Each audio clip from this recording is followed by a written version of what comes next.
Shalom, bien-aimés dans le Seigneur, j'espère que vous allez bien par la grâce du Seigneur Jésus-Christ. Du coup, donc c'est votre frère Jordan je viens de nouveau vers vous avec un sujet qui est l'enlèvement de l'Église. Est-ce que l'épouse passera par la grande tribulation? Donc, vous avez pu suivre que j'ai fait de nombreux enseignements sur l'enlèvement que vous pourrez suivre sur ma chaîne. Du coup, donc, je vais citer différents enseignements que j'ai fait sur l'enlèvement. Voilà, vous pouvez voir depuis le début, j'ai fait, là je suis en train de regarder en même temps, un enseignement sur l'enlèvement de l'Église. Donc j'ai défini un peu l'enlèvement selon les Écritures. J'ai fait le modèle de l'Église qui sera enlevé.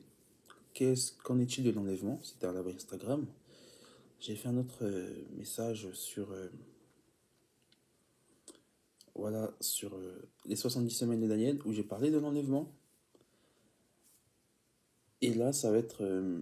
j'ai parlé de l'imminence du retour du Maître.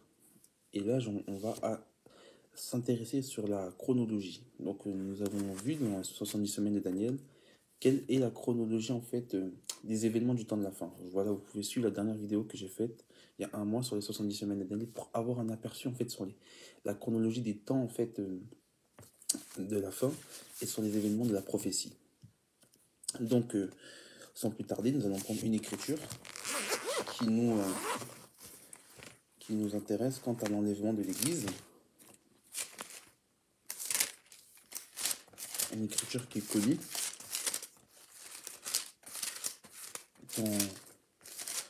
Bien aimé, si vous voulez prendre vos Bibles avec vous, comme ça vous pourrez lire en même temps que moi les écritures que je vais prendre. Donc 1 Thessaloniciens chapitre 4 versets 16 à 17, pardon. Car le Seigneur lui-même a un signal donné à la voix d'un archange, au son de la trompette de Dieu, descendra du ciel et les morts en Christ ressusciteront premièrement. Ensuite, nous les vivants qui seront restés, nous serons tous ensemble enlevés avec eux sur des nuées, à la rencontre du Seigneur dans les airs. Ainsi, nous serons toujours avec le Seigneur. Donc, Paul ici nous parle d'un enlèvement. Paul nous dira que nous, qui serons restés, nous serons enlevés tous ensemble et nous irons à la rencontre du Seigneur. Ça, c'est un passage qui est très connu. L'enlèvement est une doctrine qui est connue, notamment chez les évangéliques. Donc, quant à l'enlèvement, déjà, l'Église catholique n'admet pas qu'il y ait un enlèvement. L'Église catholique rejette cette notion d'enlèvement. Certaines églises protestantes traditionnelles aussi rejettent cet enlèvement, et les églises orthodoxes également. Donc maintenant, concernant l'enlèvement, concernant la chronologie des temps de la fin. Donc nous savons en fait que dans les temps de la fin, il y a l'antéchrist qui doit venir présenter une fausse paix pendant 3 ans et demi. Et à l'issue de ces 3 ans et demi, il va se proclamer comme étant Dieu. Il va se proclamer comme étant Dieu dans le temple.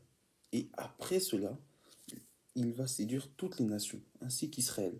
Et Israël, voyant la supercherie, voyant que ce n'est pas le Mashiach qu'ils attendent, parce qu'ils n'ont pas encore reçu la connaissance de Christ, car à cause de leur assoupissement, donc leur aveuglement, ils vont accepter le Mashiach, et ils vont accepter l'homme impie comme étant le Mashiach. Et après, voyant qu'il se proclama lui-même Dieu dans le 3e temple, ils vont en fait le rejeter, et c'est là que l'homme impie va se retourner contre Israël et persécuter Israël pendant 3 ans et demi, soit la grande tribulation va durer 7 ans. Donc un temps, la moitié d'un temps, un temps, des temps et la moitié d'un temps. Du coup, donc, nous allons prendre les Écritures, nous allons déjà définir en fait les différentes interprétations quant à l'enlèvement, quant aux événements. Donc il y a les pré-tribulationnistes qui croient que l'enlèvement en fait aura lieu avant la grande tribulation, avant tous ces événements, donc avant les 7 sceaux, les 7 trompettes et les 7 coupes. Il y a ceux qui croient que l'enlèvement de l'Église aura lieu en fait au milieu de la grande tribulation, notamment la 7e trompette, parce que Paul dans 1 Corinthiens chapitre 15 verset 53 parle de la dernière trompette. Il dira en fait au son de la dernière trompette, en un clin d'œil, nous serons changés. Bon, on va prendre cette écriture. Pardon. On va prendre cette écriture qui nous parle en fait de l'enlèvement également. 1 Corinthiens 52, 1 Corinthiens 15 verset 52. En un instant, en un clin d'œil, à la dernière trompette, la trompette sonnera, et les morts en Christ ressusciteront, et nous serons changés. Donc voilà. Paul parle en fait du corps incorruptible. Donc nous serons changés comme il est dit également dans 1 Thessaloniciens chapitre 4 au verset 16 à 17, donc, que nous avons lu, nous serons changés, nous serons enlevés pour aller à la rencontre du Seigneur. Donc en fait, il y a cette deuxième interprétation qui dit en fait que à la septième trompette, l'Église sera enlevée, alors qu'à la septième trompette, en vérité, ce n'est pas d'enlèvement, en fait, c'est ni de résurrection. Mais en fait, à la septième trompette, en fait, il y a la notion en fait de remettre le royaume au Seigneur Jésus-Christ, tout simplement. Le Seigneur Jésus-Christ entre dans son règne, entre guillemets, à la septième trompette. Donc, c'est pour dire qu'en fait, ça n'a rien à voir avec l'enlèvement. Puis, il y a cette notion d'enlèvement après la grande tribulation. Et je pense que pour la plupart, il se place en fait, il place aussi par rapport à Matthieu 24, qui est un récit prophétique que le Seigneur Jésus va tenir sur le mont des Oliviers. Et le problème, c'est que ce récit prophétique est dans le désordre et n'est pas dans l'ordre. Parce que la prophétie, c'est un puzzle que nous devons rassembler. Donc, il se base aussi sur plusieurs principes. Donc, je vais étayer un des principes, c'est que le problème en fait de la prophétie, c'est que beaucoup en fait de chrétiens attribuent des prophéties d'Israël à l'Église et vice versa. Et beaucoup de chrétiens s'approprient des prophéties qui concernent Israël. Vous savez, le mode d'interprétation des différentes branches ou des différents mouvements, parce que il faut savoir que certaines interprétations de la Bible sont, on va dire, sont orientées selon les mouvements, selon les branches, selon les doctrines, etc. Par exemple, ceux qui croient en un enlèvement avant la grande tribulation, on va dire que ce sont des dispensionnalistes. Et les dispensionnalistes vont faire une différence entre Israël et l'Église. Ceux qui croient en fait que l'Église passera la grande tribulation, soit ceux qui croient en fait qu'Israël et l'Église sont un, donc notamment les messianiques, ceux qui font un retour à la Torah ou un retour aux racines hébraïques, ou ceux qui croient en fait qui sont ou les messianiques, ou les nazaréens, etc. Donc eux, ils pensent qu'ils sont Israël, l'Église et Israël sont un peuple, ils pensent que l'Église est Israël, donc ils doivent subir les fléaux d'Israël. Il y a cette autre notion, comme les églises calvinistes, baptistes, etc., baptistes traditionnels ou baptistes calvinistes, etc., bon, tous ces mouvements-là, pensent que l'Église a remplacé Israël. Donc il y a cette notion d'aliénation d'Israël et que l'Église doit subir les fléaux d'Israël, les fléaux de la persécution. Donc c'est normal, il y a cette aliénation d'Israël. Moi je parle du principe que l'Église et Israël sont différentes, mais on formeront un peuple dans la finalité, lorsque tout sera rétabli. Tout simplement parce qu'il y a des prophéties qui sont liées à Israël, telles que par exemple les 70 semaines de Daniel, c'est lié à Israël, bien que nous, ça nous sert pour notre instruction, telles que les sept églises sont liées à l'Église, tout simplement. Et il faut bien préciser que dans l'Église, il n'y a plus cette notion de grec et de juif. Paul dira dans Galates 3 qu'il n'y a plus ni juif ni grec en Jésus-Christ, tout simplement. Donc, Éphésiens 2, Paul dira en fait que Dieu a rassemblé les deux pour faire un seul homme, donc un seul homme en Yeshua. Dans Romains 11, on nous voit en fait que on nous parle de l'arbre de l'olivier franc, où il y a les branches sauvages qui ont été greffées à l'olivier, et certaines branches ont été retranchées.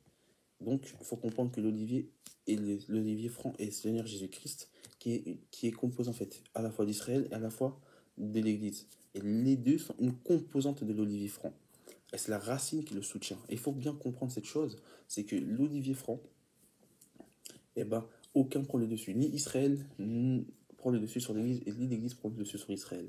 C'est pour ça que même dans Apocalypse chapitre 7, on verra en fait cette notion de grande foule et de 144 000. Voilà. Je réitère, et on va continuer. Si vous voulez avoir cette notion ou avoir cet éclaircissement quant à Israël et l'Église, vous pouvez suivre l'enseignement que j'ai fait sur ce sujet-là. C'est un enseignement qui est clair, et c'est pour ça qu'en fait, il y a beaucoup de mélange sur ces doctrines, il y a beaucoup en fait de confusion, parce que le problème, c'est qu'on ne sait pas en fait où placer en fait les prophéties, où placer Israël et l'Église, où placer la Nouvelle Alliance et l'Ancienne Alliance. C'est pour cela qu'en fait, il y a beaucoup de confusion quant aux événements prophétiques. Il y a beaucoup de confusion quant à l'enlèvement, quant au retour du Seigneur Jésus-Christ. Parce que oui, effectivement, il y a le retour du Seigneur Jésus-Christ dans les cieux, et le retour du Seigneur Jésus-Christ avec les nuées, pardon, et le retour du Seigneur Jésus-Christ avec le cheval blanc, où il viendra en fait régner et posera ses pieds sur le mont des Oliviers. Il y a deux événements, deux retours précisément. Un, le Seigneur est venu, il viendra 3 fois, est venu, dans la parole il vient 3 fois, une pour sauver son exil, deux pour chercher pour sauver son peuple, une pour sauver son peuple, deux pour chercher son peuple, trois pour venir régner avec son peuple. C'est ça, ces trois notions, et on le voit dans les Écritures. Donc moi, je suis pour l'avis que l'enlèvement aura lieu avant la grande tribulation, et on va le voir bibliquement. Le Seigneur, dans Luc 17,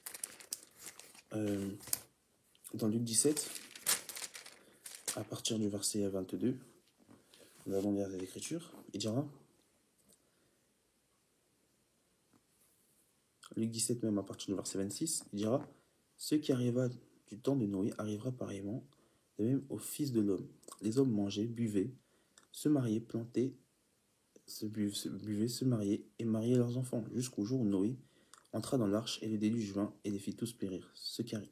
Donc on voit en fait que Dieu a dit, le Seigneur Jésus-Christ a dit que le temps de son avènement sera comme au temps de Noé. Maintenant, nous comprenons en fait que nous regardons ce qui s'est passé dans Genèse pour voir cette notion de comme au temps de Noé. Pardon, mes amis, dans Genèse.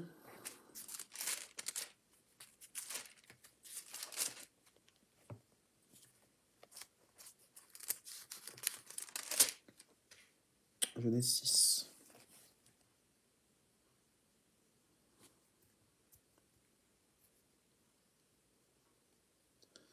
Donc dans Genèse 6, du verset 1 au verset 5, voilà, le Seigneur va voir en fait qu'il y a la méchanceté dans la terre. Donc le Seigneur va vouloir exterminer la terre. C'est ce qu'il dit au verset 7, il dit, et l'Éternel dit, j'exterminerai de la face de la terre l'homme que j'ai créé, depuis l'homme jusqu'au bétail, aux reptiles et aux oiseaux du ciel, car je me repens de les avoir faits. Au verset 8, on dirait que Noé a trouvé grâce aux yeux de Dieu. Donc on va voir que Noé, on va dire sa postérité, etc. Et Dieu, au verset 13, il dira, alors Dieu dit à Noé, la fin de toute chair est arrêtée devant moi, car ils ont rempli la terre de violence, et je vais les détruire de la terre. Dieu, au verset 14, dit, fais-toi une arche de bois, de gosier, de gopher, et tu disposeras de cette arche en cellules, etc. Là, il donne les dimensions de l'arche, et au verset 17, il dira, et moi je vais faire venir un déluge sur la terre, pour détruire toute chair ayant le souffle de vie sous le ciel. Et tout ce qui est sur la terre périra. Mais j'établis mon alliance avec toi, et tu entreras dans l'arche, toi et tes fils, ta femme, et les femmes de tes fils avec toi. Et de tout ce qui vit chair, tu feras entrer dans l'arche 2 de chaque espèce, pour les conserver en vie avec toi. Il y aura mâle et femelle. Les oiseaux selon l'espèce, de bétail selon son espèce, sont tous les reptiles, 2 de chaque espèce viendront avec toi, pour que tu leur conserves la vie. Et au verset 22, il dira, c'est ce que fit Noé. Il exécuta ce que Dieu lui avait ordonné. Et l'Éternel dit, au chapitre 7, entre dans l'arche, toi et toute ta maison, car je t'ai vu juste devant moi parmi cette génération. Tu prendras auprès de toi 7 couples de tous les animaux mâles et femelles, une paire d'animaux qui ne sont pas purs, mâles et femelles. Donc Dieu va leur dire de prendre tout ce qui existe comme animal. Voilà. Et pendant 7 jours, vous voyez, et regardez au verset 4, il dit, car encore 7 jours, et je ferai pleuvoir sur la terre 40 jours et 40 nuits. Et j'exterminerai de la face de la terre tous les êtres que j'ai faits. Donc Noé va exécuter ce que le Seigneur a dit. Au verset 10, on dira, après 7 jours, les eaux de la terre, les eaux du déluge, furent sur toute la terre. Et l'encissant de la vie de Noé le second mois, le 17e jour, ensuite toutes les sources du grand abîme jaillirent, les écluses des cieux s'ouvrirent. Et la pluie tomba sur la terre 40 jours et 40 nuits. Ce même jour entrèrent dans l'arche Sem, Cam et Japheth, fils de Noé, la femme de Noé et les 3 femmes de ses fils avec eux. Eux, tous les animaux selon leur espèce, et tout selon le bétail, et tous les reptiles rampent sur la terre, selon leur espèce. Tout selon leur espèce, tous les petits oiseaux, tout ce qui a des ailes. Ils entrèrent dans l'arche de Noé, 2 à 2, et toute chair ayant le souffle de vie entra. Il entra mâle et femelle. Et après l'avoir donné, puis l'Éternel ferma la porte sur lui. Et le déluge furent 40 jours sur la terre. Les eaux crurent et soulevèrent l'arche, et elle s'éleva. Et les eaux grossirent et s'accrurent sur la surface des eaux, et les eaux grossirent de plus en plus. Et toutes les hautes montagnes qui furent sous le ciel furent couvertes. Et et les eaux s'élevèrent à 15 coudées au-dessus des montagnes qui furent couvertes. Et tout ce qui se mouvait sur la terre périt, tant les animaux, tant les oiseaux que le bétail et les animaux et tout ce qui se rampait sur la terre et tous les hommes. Tout ce qui avait la respiration, souffle de vie dans ses narines et qui était sur la terre, sèche mourut.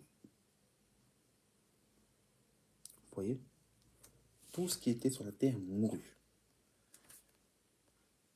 Et il faut comprendre cette notion, mes amis, comme au temps de Noé. Vous savez, ceux qui seront enlevés, ce sera seulement ceux qui seront marqués en fait du sceau de Dieu, tout simplement, c'est-à-dire son esprit.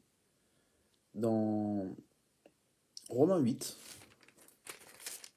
gardez toujours un doigt sur Luc 17, parce que je vais revenir dessus. Dans Romains 8, on va prendre tout à l'heure, et gardez un doigt sur Romains 8, parce qu'on le prendra tout à l'heure. Dans Romains 8,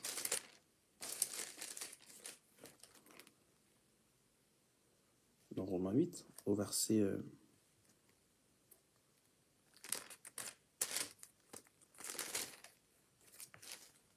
au verset 9, on dira, pour vous qui ne vivez pas selon la chair, mais selon l'esprit, si du moins l'esprit de Dieu habite en vous, si quelqu'un n'a pas l'esprit de Christ, il ne lui appartient pas. Christ viendra récupérer, viendra enlever ce qui lui appartient, tout simplement. Il viendra prendre ceux qui ont son esprit en eux. Si tu n'as pas l'esprit de Christ, mon frère, ma soeur, tu ne pourras pas être sauvé.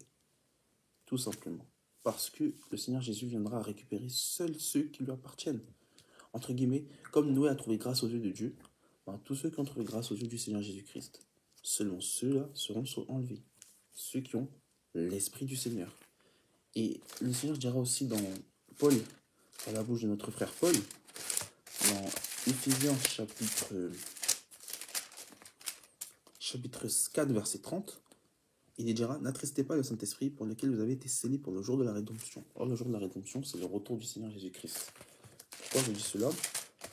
Dans Tite, on prendra ce passage de Tite tout à l'heure.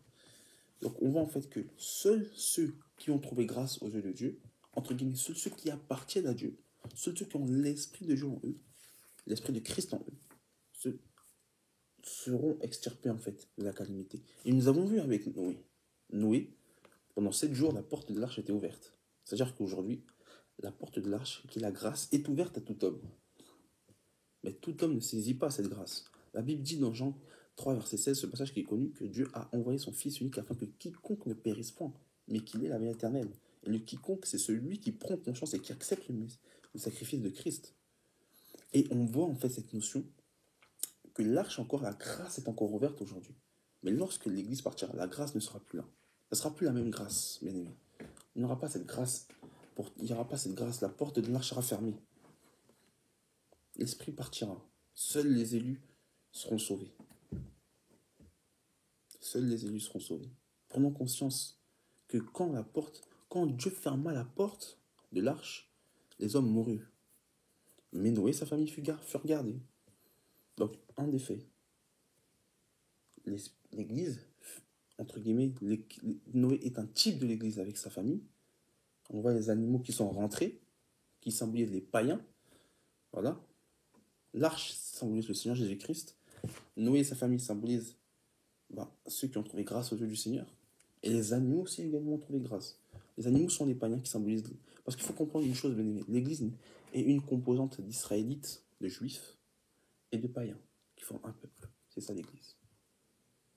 Donc, nous pouvons, entre guillemets, déceler Noé comme étant des croyants en Yahushua, les Israélites, ceux qui ont cru au Mashiach, qui symbolisent en fait ceux qui seront ressuscités, qui partiront avec le Seigneur, parce qu'il y a des Juifs qui ont cru au Messie, et ils se restent, et il y a ceux des nations qui doivent tous entrer, pour que Dieu se retourne de nouveau vers Israël, comme dit dans Romains 11, qui symbolise les animaux selon Acte 10, Acte 9, quand Pierre va voir cette vision des animaux impurs. Bien aimés, comprenons ce langage, comprenons le langage du Seigneur. Un type, Noé, sa famille, qui symbolise l'Église, qui était dans l'arche, qui symbolise le Seigneur, qui n'a pas connu le déluge, qui a été gardé. Encore une fois, Noé a été gardé. À plus forte raison, si Noé a été gardé, pourquoi l'Église ne sera pas gardée pendant la grande tribulation? Continuons. Toujours dans Luc 17. Nous avons lu ceci au temps de Noé. Maintenant, nous allons lire au temps de Lot. Verset 28. Ce qui arriva du temps de Lot arrivera pareillement. Les hommes mangeaient, buvaient, achetaient, vendaient, plantaient et bâtissaient. Mais le jour où Lot sortit de Sodome, une pluie de feu et de souffle tomba du ciel et les fit tous périr. Il en sera de même le jour où le Fils de l'homme paraîtra. Vous voyez? Il en sera de même le jour où le Fils de l'homme paraîtra. Regardez. On va continuer. On va prendre Lot, le jour du déluge. Genèse 19.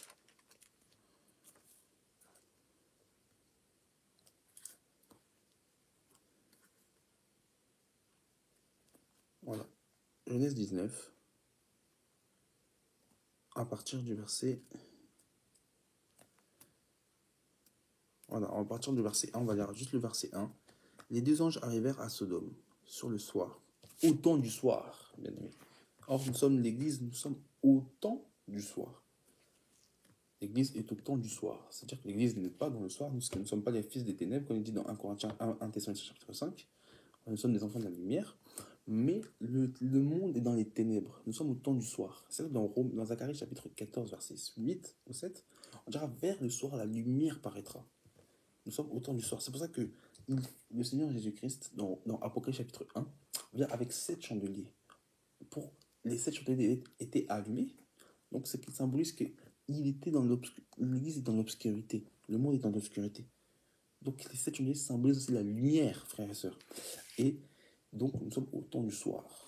Voilà pourquoi il y avait 7 chandeliers. Parce que c'est le soir, frères et sœurs. Voilà la symbolique. Et regardez ici, sur le soir, parce que le Seigneur aussi va parler des 4 veilles de la nuit.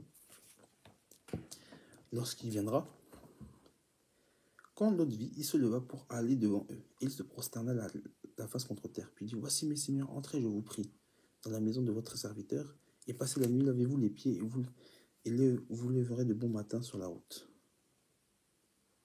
Mais Lot les pressa tellement qu'ils vinrent chez lui. Il rentra dans sa maison et leur donna d'un festin. Il fit cuire des pains sans levain et ils mangèrent. Bon, et après, il y a des hommes qui vont venir, qui vont frapper à la porte, qui vont dire qu'ils veulent connaître ces hommes, donc entre guillemets, coucher avec les anges, tellement ils étaient dans une dépravation. Et au verset 12, on va lire le verset 12. Les hommes dirent à Lot, qui as-tu ici? Gendre, fils, fille, et tout ce qui t'appartient dans cette ville, faites-les sortir de ce lieu. Donc là, ils veulent prévenir en fait Lot que avec tout ce qui leur appartient, ils doivent sortir de Sodome et Gomorrhe, de Sodome. Car nous allons détruire ce lieu, parce que le cri de ses habitants est grand devant l'Éternel. Donc Dieu avait arrêté un jugement pour Sodome. Et l'Éternel nous a envoyé. Et Lot sortit et parla avec ses gendres qui avaient pris ses filles. Levez-vous, dit, de sortir de ce lieu, car l'Éternel va détruire la ville. Mais aux yeux de ses gendres, il parut plaisanter. Dès l'aube du jour, voilà, l'aube du jour. Donc le Seigneur, dans Marc 13, verset 35, il parle des 4 veilles de la nuit. Regardez, concernant son retour, on va s'arrêter ici. C'est ça qu'il faut prendre toutes les écritures pour que ça soit clair. Marc 13, verset 35, il dira, veillez donc, car vous ne savez pas quand viendra le maître de la maison, ou le soir, nous ne savons pas, ou au milieu de la nuit, ou au chant du coq, ou le matin, nous ne savons pas. Le chant du coq, c'est l'aube. Donc, on verra seulement quand le Seigneur viendra. En tout cas, voilà, rien n'est fait au hasard dans les Écritures, mes frères et sœurs. Il dira, levez-vous, sortez de ce lieu. Et voilà, de l'aube, les anges insistaient auprès de Lot, en disant, levez-vous, prends ta femme et tes 2 filles, et se trouvant ici, de peur que tu ne périsses dans la ruine de la ville. Et comme il tardait, les hommes le saisirent par la main, puis sa femme et ses 2 filles, car l'Éternel voulait l'épargner, et ils l'emmenèrent, ils les laissèrent hors de la ville. Et on va lire à partir du verset 17, après avoir fait sortir l'un d'eux, sauve-toi pour ta vie, Ne regarde pas en arrière et ne t'arrête pas dans toute la plaine. Sauve-toi vers la montagne de peur que tu ne périsses. L'autre dit, oh non, Seigneur, voici j'ai trouvé grâce à tes yeux. Comme Noé avait trouvé grâce aux yeux de Dieu. Vous vous en rappelez? Rien n'est fait au hasard dans les Écritures. Rien du tout. On continue. Et tu as montré de grandeur de ta miséricorde à mon égard, en me conservant la vie. Mais je ne puis me sauver à la montagne avant que le désastre m'atteigne. Je périrai. Voici, cette ville est assez proche pour que je me réfugie. Elle est petite. Oh, que je puisse m'y sauver. N'est-ce pas? N'est-elle pas petite? Que mon âme vive. Et il lui dit, voici, je t'accorde encore cette grâce. Je ne détruirai pas la ville dont tu parles. Hâte-toi de t'y réfugier, car je ne puis rien faire jusqu'à ce que tu sois arrivé. C'est pour cela que l'on donna le nom de cette ville Tsoar. Et le soleil se levait lorsque Noé, Lot entra dans Tsoar. Alors l'Éternel fit pleuvoir du ciel sur Sodome et Gomorrhe du souffle, et de par l'Éternel, il détruit cette ville de toute la plaine et de tous les habitants de la ville et les plantes de la terre. La femme de Lot regarda en arrière et devint une statue de sel. Vous avez vu, bien aimé? Donc, il fallait en fait que quoi? Que Lot rentre dans la ville de... Allez se réfugier à Tsoar. Pourquoi? Pour être sauvé, être épargné. Dieu a fait encore cette grâce. Et une fois que Lot a échappé à Tsoar, a été extirpé par les anges, a été ramené sur la plaine, puis il est parti se réfugier à Tsoar, le jugement de Dieu est tombé. Est-ce que Lot a subi le jugement de Dieu? Voilà deux types dans l'ancienne alliance que le Seigneur Jésus va le reprendre lui-même en disant, lors de mon retour sera comme au temps de Noé. Deux types d'écriture où Dieu démontre qu'il n'a pas appelé l'Église à l'épouse, à être enlevée, à subir les fléaux de la grande tribulation. Dieu ne nous a pas appelés à ces choses. Romains 8, verset 1 nous dit quoi? Qu'il n'y a plus de condamnation pour ceux qui sont en Jésus-Christ. À quelle plus forte raison Dieu veut que nous subissons ces choses? Paul dira dans 1 Corinthiens, 2 Corinthiens 11,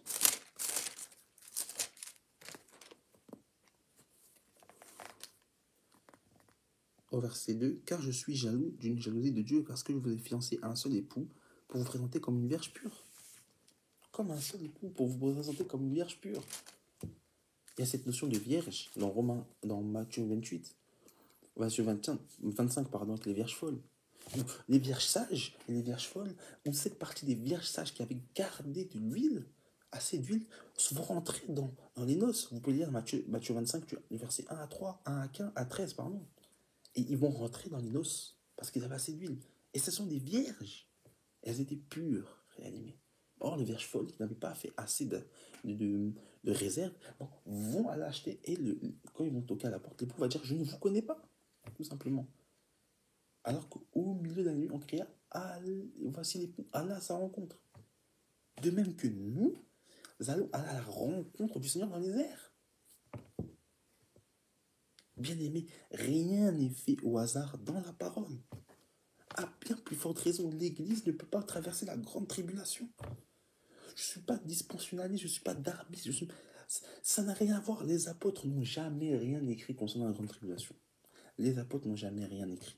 Dans Acte 14, on dira que c'est par les tribulations qu'il faut rentrer dans le royaume de Dieu. Mais les tribulations, bien aimés, c'est quoi? C'est l'affliction. Les tribulations, c'est ce que on subit tous les jours. Les tribulations, c'est ce que Étienne a subi, c'est ce que les chrétiens sous Néron, quand ils étaient brûlés vifs dans les arènes, ou crucifiés, ont subi ou lâchés au lion. C'est ce que nos frères en Chine subissent, la persécution. C'est ce que nos frères en Iran subissent, en Arabie Saoudite, etc. C'est ce que nous aussi subissons en Europe, avec les lois impies, le programme impie, la pression spirituelle, le combat spirituel, voilà, contre la chair et toutes les tentations qu'il y a dans le monde. Nous sommes persécutés dans ce combat continuel, bien aimé. C'est ça les tribulations, c'est ça des choses, les afflictions. Soit c'est ça dans la chair, soit c'est dans le spirituel, soit c'est psychologique. Nous avons des afflictions, bien aimé. Voilà, large et spacieuse pour la porte, mais large et spacieuse, la porte de tout le monde qui amène à la perdition, mais étroite et resserrée, donc dur pour rentrer. La Bible dit que même que les Seigneur dirait qu'il est plus difficile à un riche, il est plus facile à un chameau de rentrer dans une aiguille que à un riche de rentrer dans le royaume des cieux. Pour vous dire à quel point il y a beaucoup d'afflictions, frères et sœurs. Étienne, qui avait été persécuté, on va lui dire qu'il faut qu'une personne qui subit, qui est persécutée en Chine, on va dire qu'il faut qu'il subisse la grande tribulation pour être digne. Ça n'a aucun sens. Ça n'a aucun sens. L'Éternel dira, mes pensées ne sont pas vos pensées, et mes voix ne sont pas vos voix, dans Ésaïe 55. De même que, mais la Bible dit aussi dans 1 Corinthiens chapitre 11, verset 14, que la nature ne nous enseigne-t-elle pas. De même que moi, si je suis marié, avant de marier ma femme, je ne l'ai pas, comment dire, je ne l'ai pas laissé en fait subir des épreuves comme si c'était, entre guillemets, comprenez le langage, Koh-Lanta, voilà, des épreuves avec des drastiques, pour la trouver digne d'être mariée avec moi. Non, bien aimé. En plus de ça, pour comparer avec Israël, à part les 400 ans d'esclavage, à part les 400 ans d'esclavage, à part les 400 ans d'esclavage, à part les 400 ans d'esclavage, ben, l'Église Israël avait été condamné à cause de la désobéissance. Mais l'Église n'a pas été condamnée à cause de la désobéissance, bien qu'il y ait l'apostasie qui doit arriver. Bien qu'il y a cette Église apostate, bien que dans l'Église, il y a l'ivraie et le blé. Mais lors de la vendange, lors de l'enlèvement, lors de la récolte, chacun ira dans son lieu, tout simplement. L'un pour aller dans le grenier, l'autre, le grenier qui symbolise le ciel, et l'autre sera jeté dans le feu éternel, dans la géhenne, tout simplement, au temps convenable. Chacun ira dans là où il doit aller. Il y a la séparation des boucs et des brebis, tout simplement, mes bien-aimés, comme dans Matthieu 25. Donc, c'est clair en fait que il faut qu'on comprenne cette dichotomie. Donc, revenons à cette notion d'épouse. Éphésiens chapitre 5, au verset 26, le Seigneur, Paul aura cette inspiration du Seigneur où il va dépendre en fait la relation maritale homme-femme avec cette notion en fait aussi de Christ et l'Église. Et regardez ce qu'il va dire au verset 26. Mais que chacun aime sa femme comme Christ a aimé l'Église et s'est livré lui-même pour elle. Lié au choix, c'est livré pour l'Église. À plus forte raison que pourquoi Yeshua s'est livré de l'Église pour la sauver, or que Yeshua va laisser l'Église subir des fléaux. Ça n'a pas de sens. Christ, donc c'est comme si je dis que les supplices du Christ ont été en vain. Ça n'a pas de sens, frères et sœurs.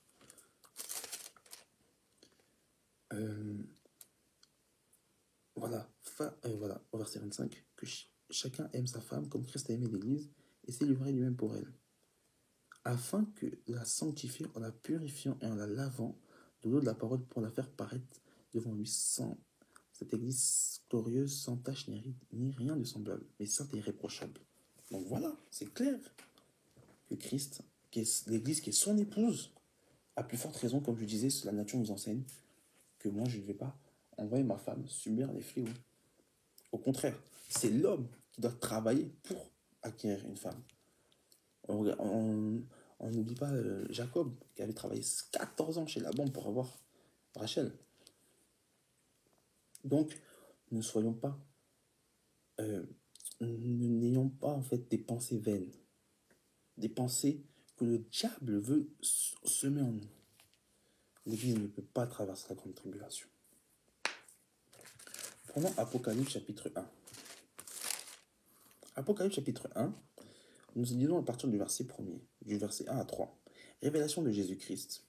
C'est une révélation de Jésus-Christ, le dévoilement de Jésus-Christ, que Dieu lui-même a donné, que Dieu lui a donné pour montrer à ses serviteurs les choses qui doivent arriver bientôt. Donc ce qui doit arriver bientôt, c'est dans un événement futur. Et qu'il a fait connaître par l'envoi de son ange ou de son messager, à son serviteur Jean, celui qui a attesté la parole de Dieu et le témoignage de Jésus-Christ, soit tout ce qu'il a vu. Verset 3, c'est le verset 3 qui nous concerne. Le verset 3.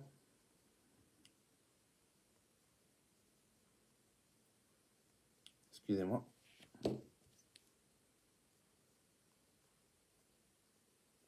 Voilà.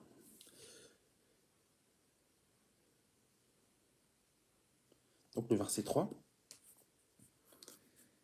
Le verset 3 nous dit « Heureux celui qui lit et ceux... » Et regardez bien, frères et sœurs, parce que c'est important d'analyser ces choses.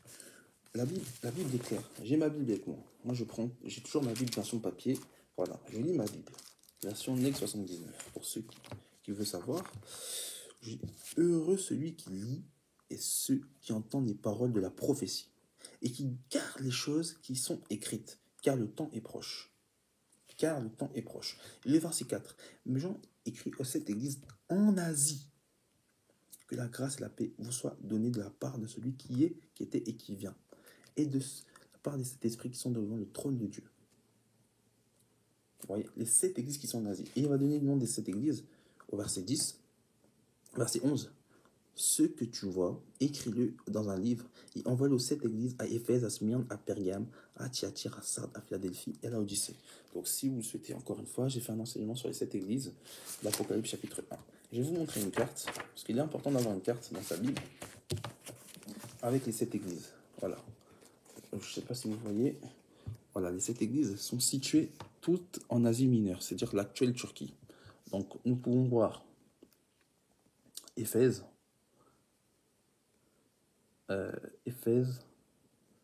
voilà, Pergame, Thyatire, Laodicée, Sardes, Smyrne, Philadelphie. Voilà, elles sont toutes situées en Asie mineure. Là, il n'y a pas de lumière, mais elles sont toutes situées ici. Donc lorsque vous pouvez lire les Écritures, c'est bien aussi de faire un peu de géographie pour comprendre en fait cette notion aussi de comprendre que c'est des villes, ce n'est pas un mythe, c'est des villes qui ont vraiment existé. Dans Smyrne aujourd'hui, c'est la ville d'Izmir par exemple. Donc voilà. Je continue. Et c'est le verset 19 qui va nous intéresser. Donc déjà, on voit que c'est une prophétie qui s'adresse à des villes en dehors du territoire d'Israël. Donc aux nations. Donc les nations ont toujours eu un plan en fait pour les nations dans sa parole. Ésaïe 42 nous dira qu'il va prendre un serviteur pour être sa lumière pour le monde. Donc le premier c'était Israël, mais après ça va être Paul. Ésaïe 26, en Acte 26 on en parle. Au verset 19 il a dit « Écris donc ce que tu as vu ». Donc ce qu'il a vu, donc c'est ce qu'on peut lire en fait dans Apocalypse chapitre 12 à 16, c'est la description du Seigneur glorifié avec l'épée qui sort de sa bouche et cette église dans sa main et au milieu des 7 chandeliers. Avec les yeux de feu, les cheveux comme semblables à la laine et les pieds semblables au bronze. Voilà. Donc ça, c'est des choses qu'il a vues. Apocalypse chapitre 1. Voilà le découpage. Voilà en fait, ce que les gens peuvent dire, c'est du dispensionnalisme, c'est du futur. Mais voilà le découpage que le Seigneur fait.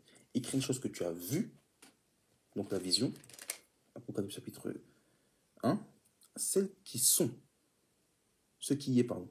C'est-à-dire, les 7 églises, Apocalypse chapitre 2 et 3, de Éphèse à Laodicée, 7 églises qui symbolisent une seule église, entre guillemets, au travers des âges.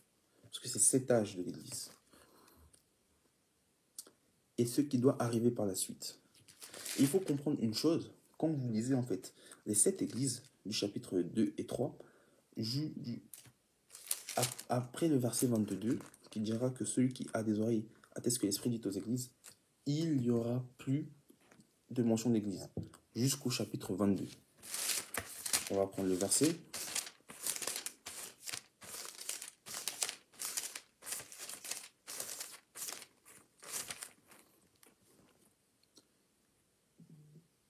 Au verset...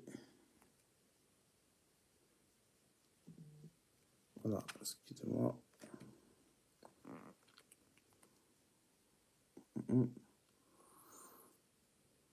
Voilà, donc...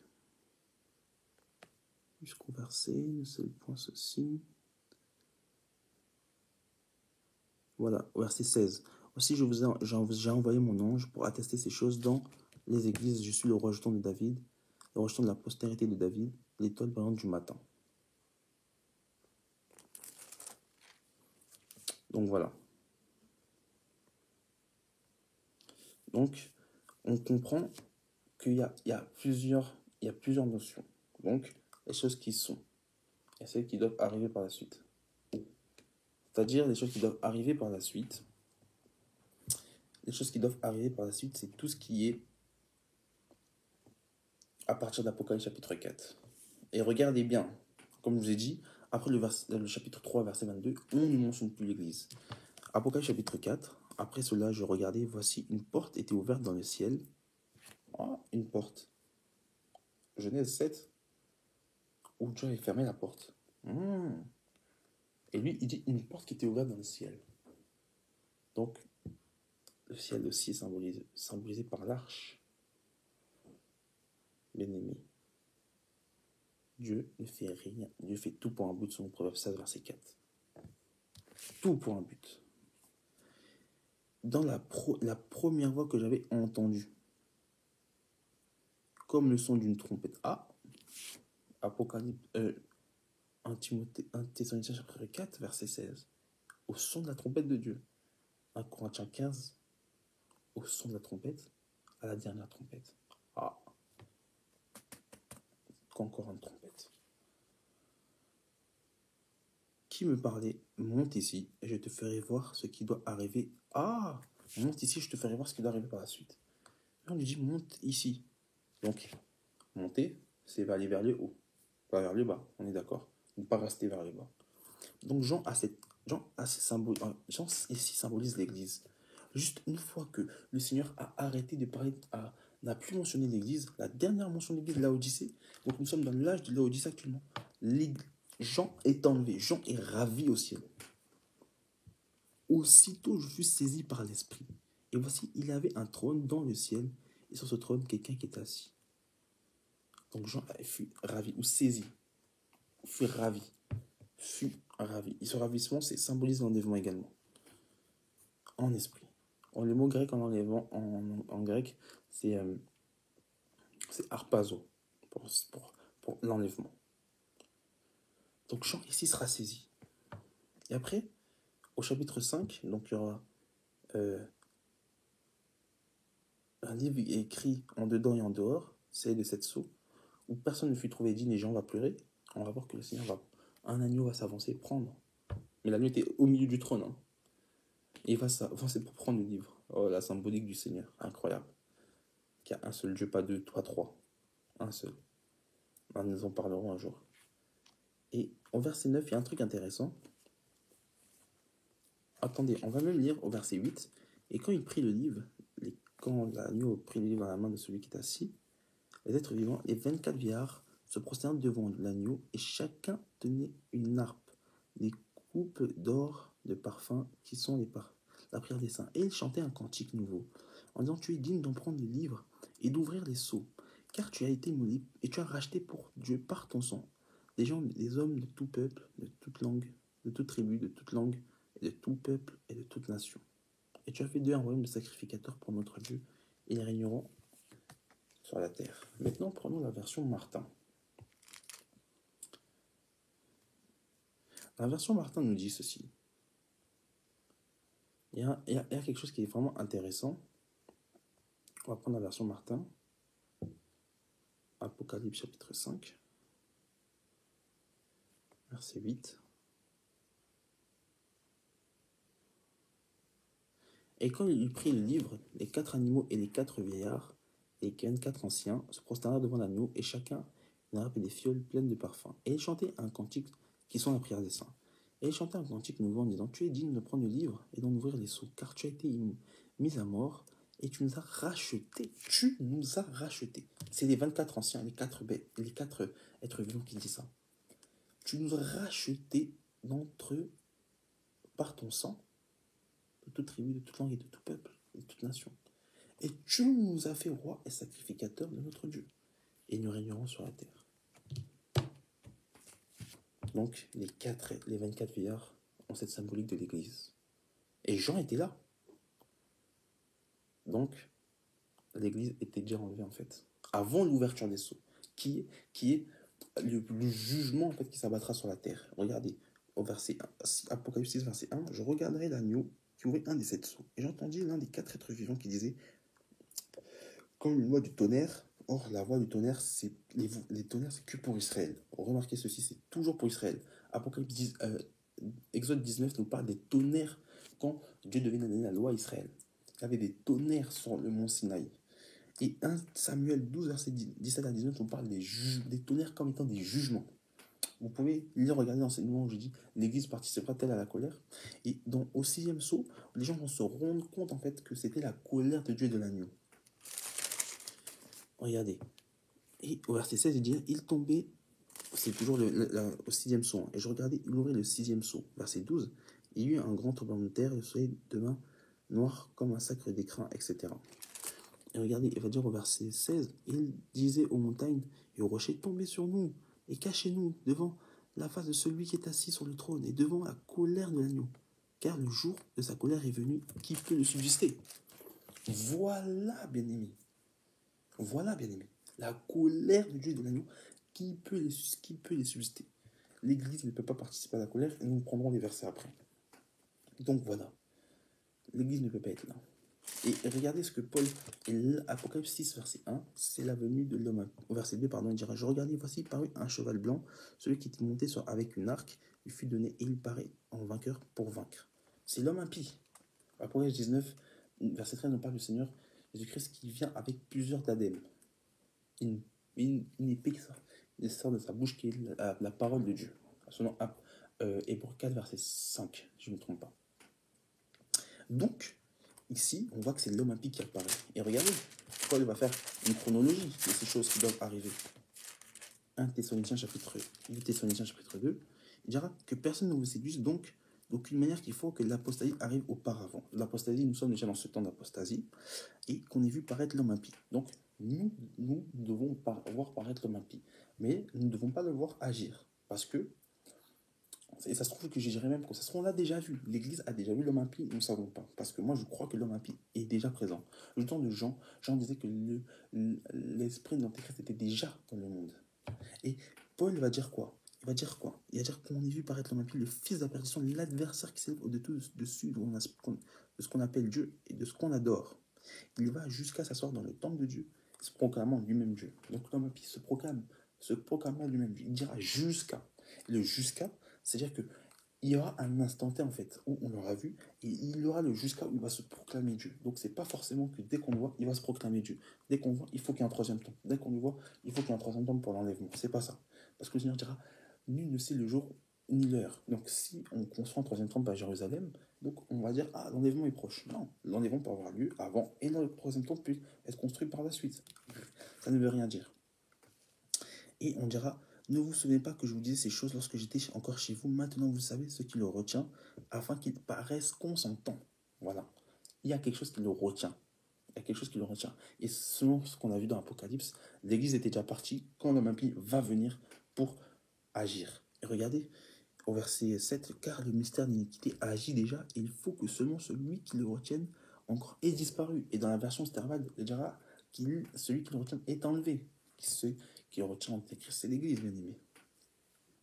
Et paraîtra l'homme impie que le Seigneur Jésus-Christ, une fois que ceux qui le retient est enlevé, et alors il paraîtra, et Jésus-Christ, et que le Seigneur les détruira par ce souffle de sa bouche, et qu'il écrasera par l'éclat de son avènement. Et l'apparition de cet impie se fera par la puissance de Satan, avec toutes sortes de miracles et de signes et de prodiges mensongers, avec tous les séducteurs et iniquités pour ceux qui périssent et qui n'ont pas l'amour de la vérité pour être sauvés, alors que Dieu leur envoie une puissance d'égarement pour ceux qui croient au mensonge, afin que tous ceux qui n'ont pas cru à la vérité, mais qui ont pris plaisir à l'injustice, soient condamnés. Voilà. Donc c'est clair et net. On a ce cadre un peu, cette chronologie de ce qui va se passer par la suite. Et il y a une question qu'on peut nous poser, c'est que Apocalypse 12, donc la femme, le grand signe qui va apparaître, la femme, un grand signe qui va dans le ciel, une femme enveloppée de la lune, sous ses pieds et une couronne de 12 étoiles sur sa tête. Donc, voilà la femme et le dragon. Elle criait en travail et dans les douleurs de l'enfantement. Un autre signe parut dans le ciel, et voici, c'est un grand dragon rouge de feu, avec cette tête et 10 cornes, et sur ses têtes 7 diadèmes. Sa queue s'entraînait les étoiles du ciel et les jetait sur la terre. Et le dragon devant la femme qu'il allait enfanter un fils afin de le dévorer lorsqu'il fut enlevé. Elle enfanta un fils qui doit paître toutes les nations avec une verge, et son enfant fut enlevé vers Dieu et vers son trône. Et la femme, donc cette femme en fait symbolise Israël, parce que le soleil symbolise Jacob, hein, selon le songe que Joseph a fait. En parlant un jour de la femme d'Apocalypse chapitre 12, et les 12 étoiles symbolisent Israël. Et la lune symbolise Rachel, la mère de... Voilà. Et elle avait un lieu préparé par Dieu dans le désert, afin qu'il s'y nourrisse pendant 1260 jours. Et c'est ce qu'on va lire dans Ésaïe 63, on va dire que celui qui sort de Bosra, qui est dans le désert, où Israël sera gardé un temps en fait. Voilà. Israël sera gardé un temps, et même Osée aussi va nous parler de ça, Osée 12, qui nous parle en fait d'Israël qui sera dans le désert un temps. Osée chapitre 12.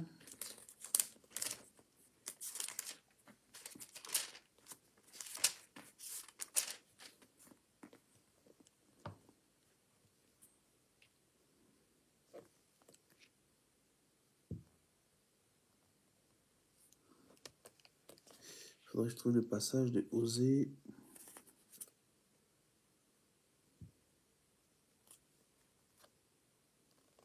Excusez-moi, mes bien-aimés, je suis en train de chercher le passage.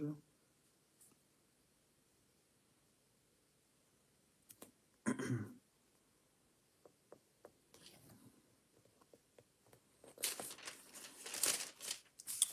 trouve le passage dans Osée chapitre. Voilà, Osée, pardon. Osée au chapitre 2, verset 16. C'est pourquoi, voici, je l'attirerai et je la conduirai dans le désert, et je parlerai à son cœur. Et là, je lui donnerai les villes de la vallée d'Accord, avec une porte d'espérance, et là, elle chantera comme un temps de sa jeunesse, comme au jour où elle remonta du pays d'Égypte. Donc Dieu va la tirer dans le désert. C'est ce qu'on va lire, c'est ce qu'on a lu dans Osée. Et on voit en fait que elle sera un temps dans le désert, elle sera nourrie dans le désert. Et voilà, c'est très enjoué comme les dragons qu'il avait précipité sur la terre, il poursuivit la femme qui avait enfanté le fils avec ses deux ailes, deux ailes d'un aigle furent données. C'est ce qu'on peut lire dans Exode 19, verset 4, parce que Dieu va dire qu'il a sauvé Israël grâce à un aigle. Hein, voilà. Et vers son lieu où elle est nourrie un temps, des temps et la moitié d'un temps. Donc soit loin de la face du serpent, soit 1260 jours, soit 3 ans et demi. Et sa gueule s'approcha des eaux et un fleuve derrière la femme, afin qu'elle entrât dans le fleuve. Mais la terre secourut, et elle ouvrit sa bouche, et l'engloutit le fleuve, et le dragon avait lancé dans sa gueule. Et le dragon fut irrité contre la femme, et s'en alla faire la guerre à sa postérité, à ceux qui gardent les commandements de Dieu, et qui ont le témoignage de Jésus-Christ. Donc ceux qui gardent les commandements de Dieu, ce sont les saints, en fait, les 144 000, ainsi que les sages folles, qui sont restés, qui sont sauvés au détriment du feu. Et nous pouvons lire dans Apocalypse chapitre 7, voilà, après cela, 4 anges aux 4 coins de la terre, ils retenaient les 4 vents de la terre, afin qu'ils ne soufflent point sur la terre, ni sur la mer, sinon aucun arbre.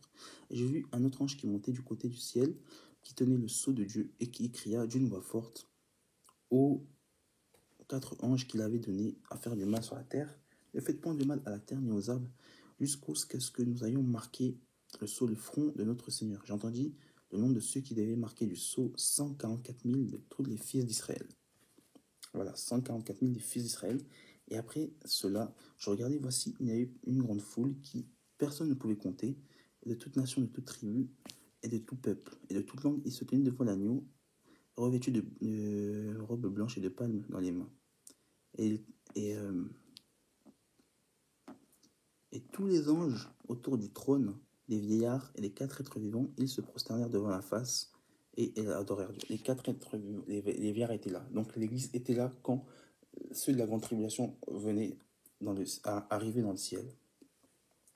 Et en disant Amen, la louange, la gloire et l'action de grâce, l'honneur, la puissance, la force, soit à notre Dieu au siècle des siècles. L'un des vieillards prit la parole et dit, ceux qui sont revêtus de la robe blanche, que sont-ils et d'où sont-ils? Je lui dis, mon Seigneur, tu le sais, ils sont ceux qui viennent de la grande tribulation, ils ont lavé leurs robes et ils les ont blanchis dans le sang de l'agneau. C'est pour cela qu'ils sont devant le trône et le servent jour et nuit dans le temple. Voilà.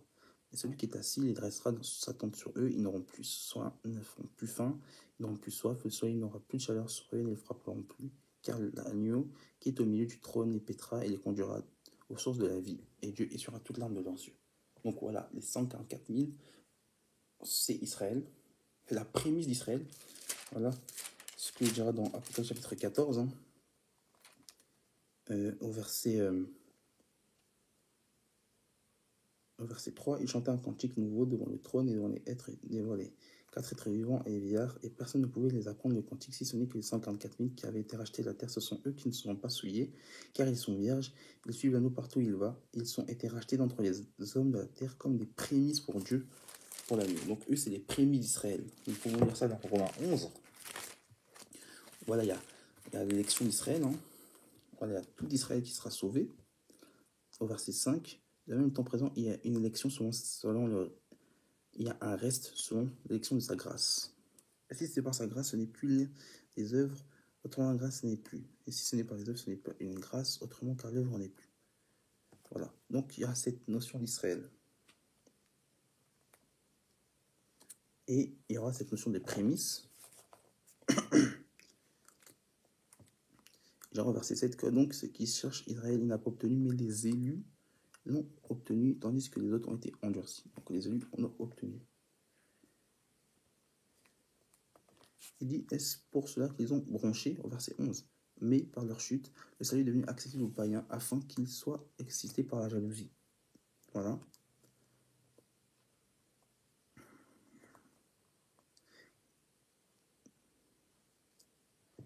Au verset 15, car leur mise à mort a été réconciliation du monde, que sera leur mise à l'écart, leur intégration, sinon le passage de la mort à la vie. Or, si les prémices sont saintes, la masse l'est aussi.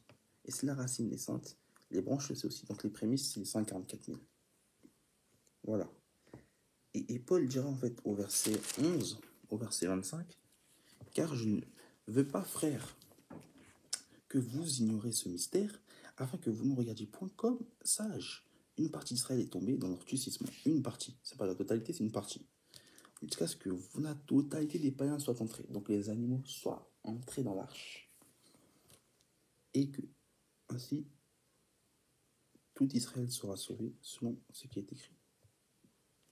Donc voilà. Tout Israël sera sauvé selon ce qui est écrit. Donc il y a toujours cette notion d'Israël et de l'Église. Et voilà, dans Matthieu 24, hein, regardez Matthieu 24, il y a plusieurs arguments qui démontrent que l'Église ne peut pas participer à la grande tribulation. Le premier argument, c'est pour montrer en fait que dans Matthieu 24, le Seigneur Jésus s'adresse aux Juifs. Il dira, c'est pourquoi, déjà premièrement, dans Matthieu 24 au verset 1, il dira en fait, voyez-vous, tout cela, je vous le dis, il ne restera pas pierre sur pierre qui ne sera renversé. Donc il parle en fait le Seigneur avait prophétisé en fait que le temple qui est en face du mont des Oliviers sera détruit. L'an 70, Titus, par le biais d'Adrien, Adrien par le biais de Titus va détruire le temple, va détruire Jérusalem, après la révolte de Bar Kokhba. Au verset 15, le Seigneur Jésus dira, c'est pourquoi vous verrez l'abomination de la désolation dont le prophète Daniel a établi en lieu saint, que celui qui le dise fasse attention. Donc en fait, le Seigneur va rappeler en fait la prophétie des 70 semaines de Daniel, dont j'ai fait 2 enseignements dessus. Vous pouvez également le suivre pour avoir plus d'éclaircissement. Et on parlait en fait, et on comprend que les 70 semaines de Daniel, on dira au verset 24, Daniel 9, verset 24, sois attentif aux 70 semaines ont été fixées sur ton peuple, sur ta ville, sur ton peuple, Israël, ta ville sainte, et Jérusalem, pour faire cesser les transgressions et mettre à fin les péchés. pour expier l'iniquité et amener à la justice éternelle, pour sceller la vision du prophète et pour moindre le sang des saints. Voilà, donc ça c'est la consigne, la raison des 70 semaines de Daniel. Donc il y aura ce panel, les 70 semaines de Daniel, et voilà, donc j'ai déjà fait un enseignement dessus. Si vous voulez revenir dessus, vous pourrez le voir. Et regardez, au verset 16 dans Matthieu 24, que ceux qui seront en Judée fuient dans les montagnes, que ceux qui seront sur le toit ne descendent pas pour prendre ce qui est dans sa maison. Que celui qui sera dans le champ ne retourne pas en arrière. Donc ça, c'est ceux qui sont à Jérusalem. Il dira malheur à ceux qui seront enceintes et qui allaiteront ce jour-là. Et au verset 20, priez pour que votre fille n'arrive pas un jour de Shabbat, en hiver ni un jour de Shabbat. L'Église n'est pas tenue d'observer le Shabbat. Acte 15, acte 21, Jacques a été clair. Il y a certaines lois, voilà, comme la viande sacrifiée aux idoles, etc., les viandes étouffées, le sang. Mais nous ne sommes pas tenus de faire le Shabbat. Paul, dans Galates 4, verset 10, dira, vous observez les temps, les mois, je crains d'avoir travaillé inutilement. Dans Colossiens 2, verset 16, on dira que personne ne vous juge au sujet de manger et du boire, etc. C'est l'ombre des choses à venir. C'est l'ombre. Ce n'est pas la réalité, mais la réalité est en Christ, ou le corps est en Christ. Paul dira dans Romains 14, verset 1, faites accueillir celui qui est faible dans la foi, qui fait une distinction entre les jours. Celui qui est faible dans la foi, c'est celui qui va à la fermine, simplement. Il n'y a pas de sabbat pour l'Église. Le sabbat, il est en Jésus-Christ dans Matthieu 11, verset 28. C'est clair. Donc là, Jésus ne parle pas à l'Église, il parle aux Juifs. Car il dit, car la détresse sera si grande qu'il n'a pas eu de pareil depuis le commencement jusqu'à présent. Et il n'y aura jamais. Et en ce jour-là, si ce n'était pas abrégé, personne ne serait sauvé. À cause des élus, ces choses seront abrégées. Les élus, c'est qui? Israël, on l'a lu tout à l'heure. L'Église fait partie des élus. Mais il y aura les vierges folles qui sont élues et l'Église qui est élue, tout simplement. Israël, pardon. Qui sera en fait persécuté. Et c'est ce qu'on ira dans Jérémie 30, verset 7, qui sera les douleurs, les temps d'angoisse de Jacob. Mais l'Éternel viendra délivrer, comme il dit dans Jérémie 30, toujours au verset 11. Mais ça sera les temps d'angoisse de Jacob, donc décrit dans Jérémie 30, verset 7. C'est les temps d'angoisse de Jacob. Voilà. Et regardez ce qu'il dira. Au verset 33, de même que vous verrez toutes ces choses, sachez que le Fils de l'homme est proche à la porte. À la porte. Je vous le dis, en vérité, cette génération ne passera pas avant que tout cela arrive. Nous sommes cette génération qui verra le retour. Et moi, je le crois. Nous sommes cette génération qui verra le retour du Seigneur Jésus-Christ. Je crois que nous sommes cette génération, ou du moins, si nous ne la voyons pas, la génération est là. Nous voyons tous les accomplissements. J'ai déjà fait tellement d'enseignements sur les signes. Le Seigneur reviendra. C'est clair et net. Et à partir du verset 36, il dira, pour ce qui est du jour et de l'heure, personne ne le sait, ni les anges cieux, ni le Fils, mais le Père seul. Ce qui arriva au temps de Noé arrivera pareillement à l'avènement du Fils de l'homme. Car les jours précédaient le déluge, les hommes mangeaient, buvaient, mariaient leurs enfants, jusqu'au jour où Noé entra dans l'arche. Et ils ne se doutèrent de rien, jusqu'à ce que le déluge vienne et les emporte tous. Il en sera de même le jour de l'avènement du Fils de l'homme. Alors 2 hommes, ça c'est l'enlèvement, seront pris dans un champ, l'un sera laissé. 2 femmes moudront dans la meule, l'un sera prise, l'autre laissé. Veillez donc, car vous ne savez pas quel jour le Seigneur viendra. Voilà, nous ne savons pas. Alors que si je dis que le Seigneur, je dois attendre 7 ans et demi, 7 ans ou 3 ans et demi, dès que tout cela sera accompli, le Seigneur doit revenir.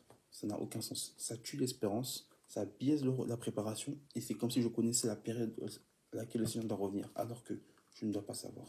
Ça se trouve que je termine l'enseignement, le Seigneur peut revenir tout à l'heure. Je ne sais pas. Alors, nul ne sait ni le jour ni l'heure. Nul ne sait ni le jour ni l'heure. Et c'est pour ça, regardez dans Daniel 11, voilà, on va parler du rôle des 144 000, parce que c'est ça le rôle des 144 000. Daniel 11 mentionne en fait, Daniel 11 à partir en fait du verset... Alors nous ferons un enseignement sur l'homme impie aussi, parce que c'est important de faire un enseignement sur lui. Voilà. Au verset 31, des troupes se présenteront sous son ordre et profaneront le sanctuaire, la forteresse, et feront cesser le sacrifice perpétuel. C'est ce qu'il dira en fait dans Daniel 9, au verset 21. Il fera une solide alliance, Daniel 9, verset 27, pardon. Il fera une solide alliance avec plusieurs, une semaine, et au milieu de la semaine, il fera cesser le sacrifice et l'offrande, et le dévastateur commettra les choses les plus abominables jusqu'à ce que la ruine et ce qui a été résolu fondent sur le dévastateur. Donc l'homme impie fera des choses les plus abominables, pire que euh, le roi en fait grec qui avait égorgé un porc, qui avait profané le temple. Et il dira, il séduira par des flatteries les traîtres de l'alliance. Donc ce sont des juifs qui vont être séduits et qui vont rejeter le Messie, qui vont rejeter en fait le Messie, qui seront avec l'homme impie. Et mais ceux du peuple connaîtront leur Dieu. Donc les 144 000 agiront avec fermeté. Et les plus sages parmi eux, donc les plus, en fait la partie, en tout cas la partie de tout Israël qui sera conscient, c'est ceux du peuple qui connaîtra leur Dieu. Et les plus sages parmi le peuple, parmi ceux qui connaîtra, donneront l'instruction à la multitude. Donc c'est de 144 000.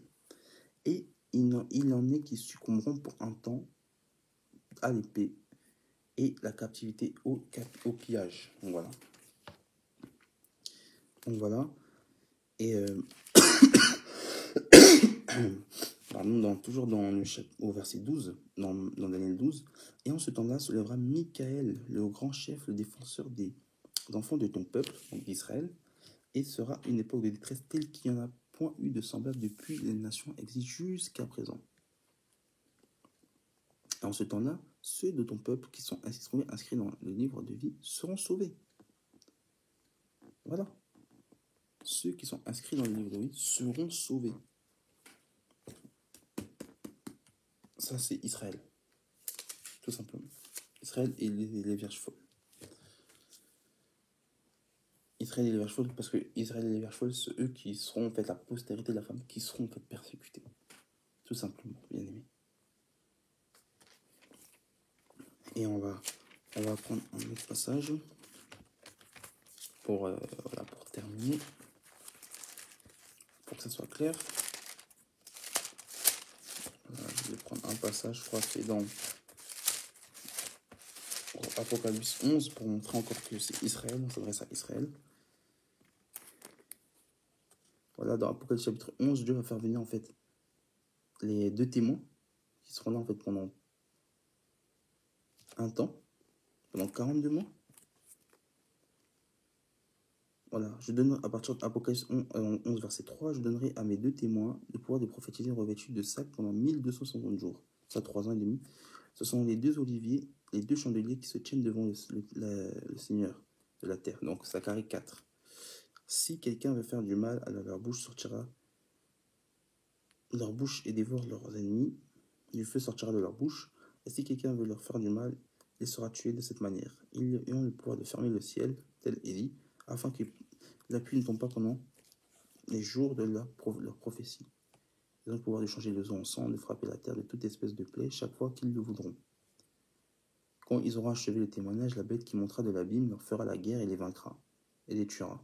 Et leurs cadavres sera sur la place de la grande ville qu'on nomme symboliquement Sodome et Gomorrhe, la même là où leur Seigneur a été crucifié. Donc on parle de Jérusalem. Les hommes d'entre les tribus, les peuples, les langues et les nations verront leurs cadavres pendant 3 jours et demi. Et permettront pas leurs cadavres soient mis dans un sépulcre. Donc voilà.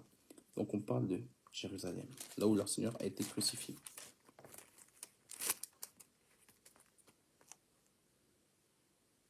Apocalypse 13, donc on va voir la bête qui va sortir de la terre, de la mer, pardon, c'est-à-dire les nations, sur Apocalypse 17, verset 5, qui semble, la mer semblait des nations. Et au verset 7, il dira, il leur fut donné de les faire la guerre aux saints et de les vaincre. Donc la guerre aux saints, les saints, c'est Israël. Et les vierges sages. Les vierges folles, pardon. Donc c'est ces deux composantes. Donc voilà, bien aimés, enfin, nous allons prendre quelques passages pour montrer que regardez ce que voilà, Dieu va dire à l'église en fait de Thyatire, de Philadelphie, une église qui n'a pas eu de reproche, au verset 10. Et parce que tu as gardé la parole de la persévérance en moi, je te garderai de l'heure de la tentation qui va venir dans le monde entier pour éprouver les habitants de la terre. Donc le Seigneur garde de l'heure. Comme Dieu a gardé Noé de l'arche, dans l'arche, de Noé du déluge, comme Dieu a gardé, comment il s'appelle a gardé Lot de la destruction de Sodome et Gomorrhe. Comme Dieu avait gardé, comment il s'appelle, Daniel, du feu ardent, dans Daniel 3. Comme Dieu avait Daniel gardé en fait aussi les, les, euh, les 3 compagnons de Daniel de la fosse au lion. Vous voyez, bien aimé?